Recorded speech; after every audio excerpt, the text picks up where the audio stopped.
look up how to improvise or how to play the blues on any guitar forum or website, you see this phrase repeated over and over again: outline the chords.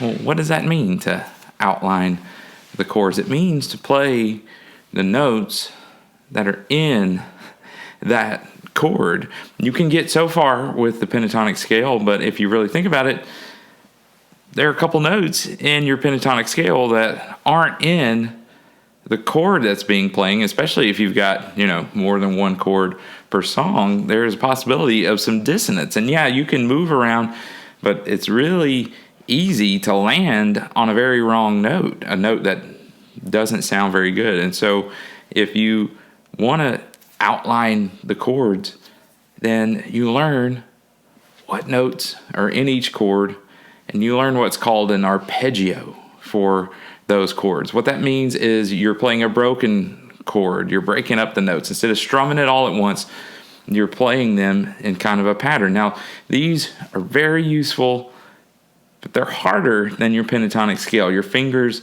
aren't used to those shapes. They're just different, really. If you started with arpeggios instead of the pentatonic scale, that would be different. But if you already know the pentatonic scale, it can be difficult to get these new shapes under your fingers. So let's take a look at some of these ideas. If you look at A minor pentatonic, if you're playing that in the blues, over an A7 chord, the notes that are in an A7 chord, you got the root, the third, the fifth, and the minor seventh. And so in the key of A, that's going to be an A, a C sharp, E, and a G. Those are your four notes that are in that 7 chord. And if you look at your pentatonic scale, you're going to have 5 notes, but it's not those same 4. If you play an A minor pentatonic, you got the A, then you got a C instead of a C sharp. You got a D instead of a Z sharp. You've got an E, that one's right, that one's in there. You got the G, that's in there. But that C and that D, they don't fit that chord. Doesn't mean you can't play them, but if you're going to play them, then you kind of have to resolve to something. You got to keep moving. It's got to be on your way somewhere. If you just stop on it, then it can sound kind of dissonant and sound kind of weird. So if you've ever just been messing around with the shape and improvising and you're like, oh, that doesn't really work there, well, it's probably because the note you're playing is not in that chord. So same thing is true for A major. So if you look at A major pentatonic, you got your A, and you got a B. That's not in the A7 chord. Then you've got a C sharp. That one's there. You got an E. That one's there. Then you got the F sharp. That one's not there. And so a couple notes, if you land on that and hold it, it's not going to sound very good. So what do? We learn the arpeggios that go with this, and you really, it's hard to land on a wrong note in an arpeggio. Now, you're, depending on what note you land on, it's going to have a different sound and different feel. It's going to accent a different part of the chord, but it's going to sound better generally because those notes are in the chord that's being played. So this is one way, and really you can use these to really fly. If you get really good with them, then you can do these runs that really accentuate your playing and sound really good. Here's one that I like that's pretty easy. And so you're taking, it's your C shape. It's like I'm making a C up here.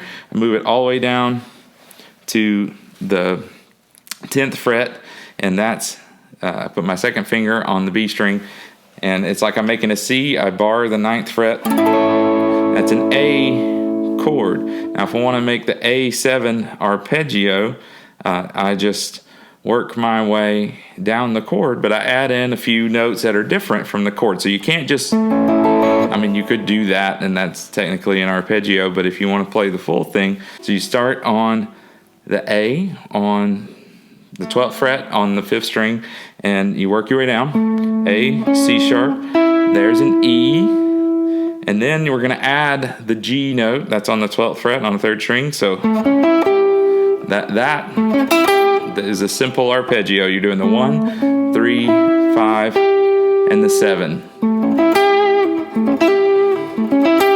So that's as simple as an arpeggio as you can get. You can add another octave. You can add more to it if you keep going, if you start over. So A, C sharp, E, G, and you got another A here. So, and this one you kind of have to shift a little bit, but there's A, C sharp, E, and the G's all the way up here. So you got the other octave way up here. So that's a simple 2-octave arpeggio. Now, if I'm going to put some later at this video that show you the patterns for different keys. We're going to do the key of G, and you can see the G7, D7, G7, C7, D7 arpeggios. You can see those patterns. You know the guitar repeats all over the place, so you can learn the 4 notes that are in those 7th chords. You can learn them all up and down the neck, and it gives you something else to do in your solos. You can mix and match between the pentatonic, the minor pentatonic, the major pentatonic, and your 7th arpeggios. Those are really your toolbox for building a good blues solo, and you need to build some vocabulary in all of those to really feel at home with the blues. Let's talk about when you actually put these to work in a solo. Now, it's one thing to just practice to a metronome, the full pattern up and down the neck in different positions, but that's not very musical. You rarely hear a solo that's just someone playing a scale. Now, they might work a scale into it, but they're going to emphasize different things. They're going to add ornaments.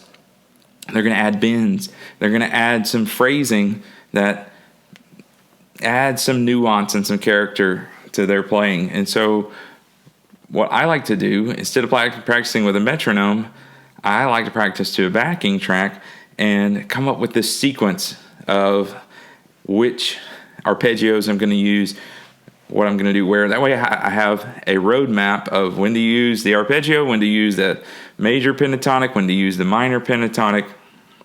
And if you do that enough and get enough different licks and patterns under your fingers, then you can start to be more free on guitar, and you can start to come up with your own ways of mixing and matching, and you can do it on the fly. And it's much easier to, if you have that pattern internalized, to just say, oh, I'm going to do A7 arpeggio here, instead of, oh, I got to do what's in A7 again? It's the A, the C sharp, the E, the G. Now, your brain doesn't need to think that. It just needs to think A7 arpeggio, and you're like, and you got it. And you can just work it in there, and it gives you somewhere to go and something to do.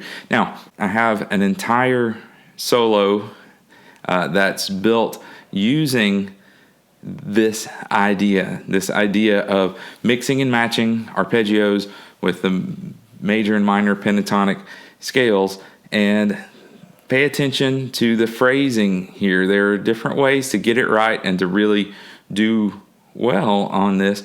This is one way to get started with that. I'm going to put tabs for 2 different solos at the end of this video, and so you can jam along with them. If you want to download the tab and the backing track, it's in Patreon and the link in the description. Thanks for checking this video out. Have fun. Keep playing.